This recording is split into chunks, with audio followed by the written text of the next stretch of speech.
second to last speaker, Neil Gilbert. Thank you, Lisa, and kia ora tātou, everyone.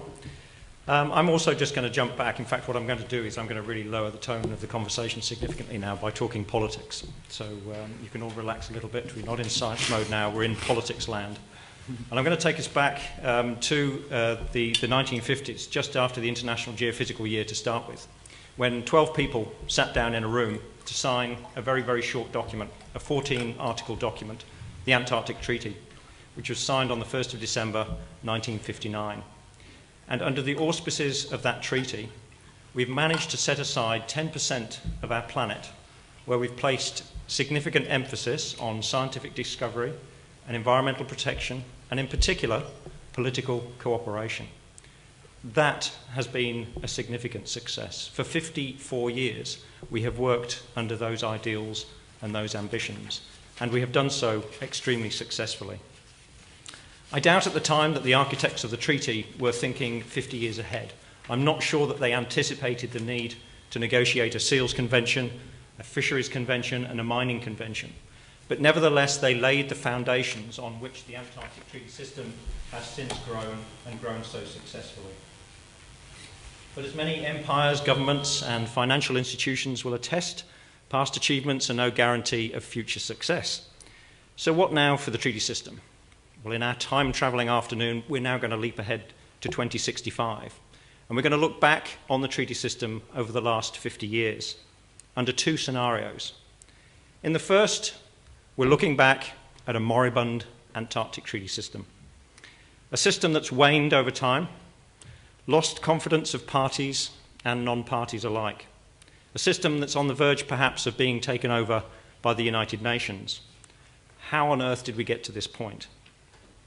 Well, as we know, Antarctica is a very expensive place to do research. And in the early stages, governments began to reduce their operational and scientific Antarctic budgets. Sound familiar? They preferred instead to reprioritise their science spend on addressing domestic and including climate change challenges. Rising fuel prices and increasing financial pressure saw a desire from governments to demand greater economic return from their Antarctic investment, and a gradual shift towards a more economically oriented regime began. In this environment, and in the absence of any regulatory controls that had been agreed by the treaty parties, the offers of financial backing to national programs from biotechnology companies keen to exploit Antarctica's biological resources were hard to resist. Some national programs began to devote much of their research to bioprospecting activities. The tourism debate dragged on and on, with no meaningful regulatory controls put in place. In the meantime, the industry expanded and significantly diversified. And in doing so, its political influence on decision-making of the treaty became harder to ignore. The establishment of land-based tourism facilities, including golf courses, made it the largest commercial activity in Antarctica, even more so than fishing. And in the background, the insidious climate-driven change in Antarctic environments, the establishment of invasive non-native species, increasing human presence and impacts, and the inability of the parties to keep pace with appropriate management and governance responses saw the intrinsic values of Antarctica, including its value as a largely unspoiled global laboratory, to rather quickly diminish. With the proposition of Antarctica as a natural reserve devoted to scientific research somewhat eroded, and with increasing external pressures from non-party states to re-examine the governance of Antarctica, a conference to review the protocol and its mineral resource prohibition was initiated in 2048. Years of debate followed, no resolution was achieved, and inevitably calls within the UN for a review of future governance of Antarctica were taken up. In the second scenario, we look back on the Antarctic treaty system that's remained true to its three pillars of past success: peaceful cooperation, scientific discovery, and environmental stewardship, and a system that has demonstrated agility and responsiveness to the changes in its operating context. The logistical and funding challenges faced by national programs were responded to through the establishment of truly cooperative arrangements, including joint research facilities. The tourism debate that plagued the system for decades was addressed through the adoption of a robust regulatory regime, a seventh annex to the Environmental Protocol. But innovatively, a joint policy industry body was established to oversee tourism regulation, as well as to raise and manage funds from tourism to support human impacts-related research and management. A new convention was added to the suite of the Antarctic Treaty System, the Conservation of Antarctic Biodiversity Convention. It was negotiated successfully and enhanced protection measures for native biodiversity, increased the controls on managing the risks of non-native species incursions, and also addressed the issue of bioprospecting.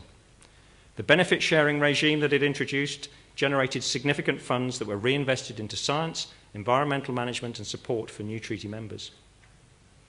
In responding to significant environmental change, the parties and SCAR together established regional management groups under the auspices of the Committee for Environmental Protection. They were charged with developing regionally focused research, monitoring, and response strategies. And in the 2050s, the UN declared the Decade of Antarctica, which culminated in the 5th International Polar Year of 57 to 59, with global celebrations of the 100th anniversary of the signing of the Antarctic Treaty. Which of these scenarios, or variants of them, that we might eventuate will be determined, I'm quite clear on this, about the actions that we take in the next 5 to 10 years. The future of the treaty system will be determined by many internal and external factors. Key amongst them will be whether or not at least the majority of the parties wish to retain and uphold the values of Antarctica as a natural reserve devoted to peace and science. Whether or not the system has the ability and the agility to respond to both internal and external pressures, including climate change, human impacts, political disagreements, new members with different value sets, and the expectations and demands of non-party states. And whether or not there remains the political desire on behalf of treaty governments to continue to invest in Antarctica and the treaty system. One final point. The role of science and of SCAR in contributing to a productive, effective, and lasting treaty system cannot be overstated in my view. It's imperative that we continue to value Antarctica for the opportunity it provides to undertake research that is best done or can only be done in Antarctica. But that also requires the research community to provide scientific support for environmental management initiatives. Retention of the scientific value of the region goes hand in hand with effective environmental stewardship. Translating science knowledge into policy-ready information is imperative if decision makers are to keep pace with some of the changes that we've already heard about and that we're anticipating. Perhaps there is no perfect political solution to what we're looking ahead to, but among all of the accusations that future generations could throw at us, the accusation that we were complacent in our efforts is the one that I think I would find hardest to bear. So let's not just postulate and think about what the future might hold. I say we have to design it and proactively work towards it. Thank you.